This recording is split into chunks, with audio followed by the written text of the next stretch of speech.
Okey, video kali ini saya akan ceritakan kepada anda betapa senangnya untuk memulakan perniagaan online. Tetapi sebelum pada tu, anda boleh lihat dekat sebelah kiri ni, saya dah susun siap-siap kepada anda apa yang perlu anda lakukan sebelum memulakan bisnes online. Jadi saya harap dalam video ini, walaupun nampak macam terlalu umum ataupun terlalu basic, tetapi DVD ini saya terbitkan kerana step inilah adalah proses untuk kita memulakan sebuah perniagaan tanpa kita pintas cara untuk mengembangkan bisnes online ini. Okey, pertama kita perlu merancang terlebih dahulu. Kedua, kita perlu merangka. Ketiga, kita akan memulakan. So dalam slide kali ini saya akan ceritakan merancang terlebih dahulu. Pertanyaan pertama yang sering kali saya kena jawab adalah kenapa bisnes online? Persoalannya adalah kenapa? So jawapannya adalah dekat sini. Pertama adalah modal permulaan yang rendah. Kerana pada saya modal merupakan sesuatu isu yang panas bila seseorang nak mulakan bisnes. Bila orang cakap nak bisnes, oh saya tak ada modal, saya tak ada modal. Saya kena ada modal 10,000 dulu baru saya akan mulakan bisnes. Itu sebenarnya satu kesilapan kerana bisnes sebenarnya tak perlukan modal duit, tetapi dia perlukan modal strategi ataupun modal fikiran kita. Macam mana kita nak dapatkan perhatian orang untuk datang membeli dengan kita. Okay? So modal kita adalah ilmu kita, pemikiran kita, kaedah kita, strategi kita. So pertama, anda tidak perlu risau untuk mencari modal.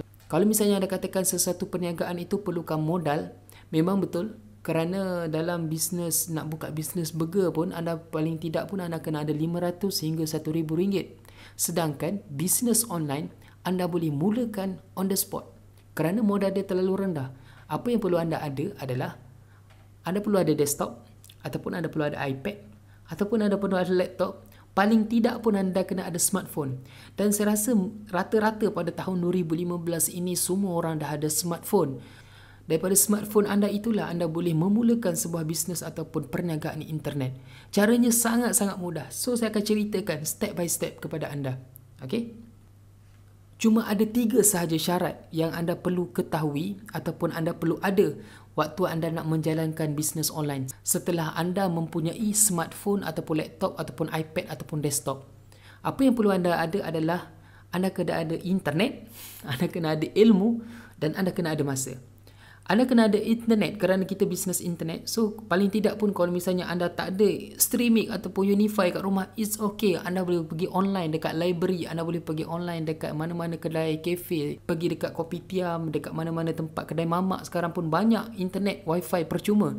So daripada situ orang boleh buat bisnes online. Yang kedua yang perlu anda ada adalah ilmu, iaitu berkaitan dengan ilmu bisnes online. So ilmu ini nanti saya akan terangkan kepada anda lepas pada ni. Dan anda perlukan masa. Dan setiap orang di dunia ini Allah kurniakan 24 jam sahaja. Tidak ada yang dapat 25 jam, tidak ada yang dapat 23 jam. Semua orang dapat 24 jam. Cuma bagaimana kita menguruskan masa kita dalam kehidupan kita seharian. Okey? Selain daripada itu, bisnes online adalah satu benda yang saya suka kerana anda boleh berniaga di serata dunia. Memang benda ni kadang-kadang kalau kita fikir tak masuk akal. Kalau misalnya kita buka bisnes macam kedai makan, kita akan dapat pelanggan yang lalu di hadapan kedai kita sahaja. Contohnya kita buka kedai roti canai. Siapa yang lalu di depan kedai kita adalah bakal pelanggan kita. Tapi belum tentu lagi pelanggan kita. Cuma kekuatan bisnes online, anda duduk di Malaysia, anda duduk di Terengganu, anda duduk di Selangor, anda duduk di Shah Alam. Tetapi anda mampu ataupun produk anda boleh dijual di serata dunia. Seterusnya, perkara yang saya suka berkaitan dengan bisnes online ni adalah pasaran seluas Atlantik. Waduh, ni cuma bahasa kiasan je lah. Bisnes online ni sangat luas. Anda boleh pilih macam-macam cara untuk memulakan bisnes. Dan apa yang perlu anda setkan dalam minda anda, tidak semestinya anda memiliki produk untuk memulakan bisnes online. Anda boleh saja ambil produk orang lain dan anda boleh jual. Cuma ada cara, ada kaedah, ada adabnya, ada akhlaknya. Tak boleh nak bantai saja. So insya-Allah nanti saya akan terangkan kepada anda satu persatu.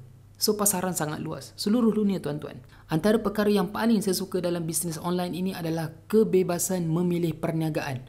Kadang-kadang unik dan kadang-kadang tak masuk akal. Cuma saya nasihatkan kepada mereka-mereka yang beragama Islam, anda perlu cekap anda perlu patuh, anda perlu fokus.